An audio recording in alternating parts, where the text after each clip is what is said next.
ಅದೆಷ್ಟೋ ಜನರ ಮುಖದಲ್ಲಿ ನಗು ತರಿಸಿದ್ದ ಕಾಮಿಡಿ ಕಿಲಾಡಿಗಳು ಖ್ಯಾತಿಯ ರಾಕೇಶ್ ಪೂಜಾರಿ ಇಂದು ಶಾಶ್ವತ ನಿದ್ರೆಗೆ ಜಾರಿದ್ದಾರೆ. ಹಾಸ್ಯದ ಮೂಲಕ ಲಕ್ಷಾಂತರ ಮಂದಿಯ ಮನಗೆದ್ದ ನಟ ಇಂದು ಹೃದಯಾಘಾತದಿಂದ ಅಗಲಿದ್ದಾರೆ. ರಾಕೇಶ್ ಇನ್ನಿಲ್ಲ ಎಂಬ ಸುದ್ದಿ ನಂಬಲಾಗದಷ್ಟು ದುಃಖದ ಸಂಗತಿ. ರಾಕೇಶ್ ನಿನ್ನೆ ಕಾಂತಾರ ಚಾಪ್ಟರ್ 1 ಶೂಟಿಂಗ್ ಅನ್ನು ಮುಗಿಸಿ ಬಳಿಕ ಸಂಜೆ ಆಪ್ತರೊಬ್ಬರ ಮೆಹಂದಿ ಶಾಸ್ತ್ರಕ್ಕೆ ಹೋಗಿದ್ದಾರೆ. ಅವರಿಗೆ ಯಾವುದೇ ಆರೋಗ್ಯ ಸಮಸ್ಯೆಯೂ ಇರಲಿಲ್ಲ. ಆದರೆ ಮಧ್ಯರಾತ್ರಿ ವೇಳೆಗೆ ಹೃದಯಾಘಾತ ಸಂಭವಿಸಿದೆ ಎಂದು ರಾಕೇಶ್ ಆಪ್ತ ಗೋವಿಂದೇಗೌಡ ಹೇಳಿದ್ದಾರೆ. ರಂಗಭೂಮಿ, ಕಿರುತೆರೆ, ಸಿನಿಮಾ ಎಲ್ಲೆಡೆ ತನ್ನ ಛಾಪು ಮೂಡಿಸಿದ ಪ್ರತಿಭಾವಂತನಿಗೆ ನಮ್ಮ ನಮನ.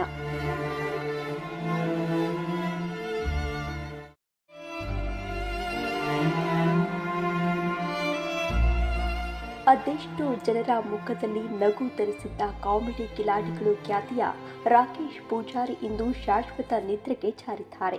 ಹಾಸ್ಯದ ಮೂಲಕ ಲಕ್ಷಾಂತರ ಮಂದಿಯ ಮನಗೆದ್ದ ನಟ ಇಂದು ಹೃದಯಾಘಾತದಿಂದ ಅಗಲಿದ್ದಾರೆ. ರಾಕೇಶ್ ಇನ್ನಿಲ್ಲ ಎಂಬ ಸುದ್ದಿ ನಂಬಲಾಗದಷ್ಟು ದುಃಖದ ಸಂಗತಿ.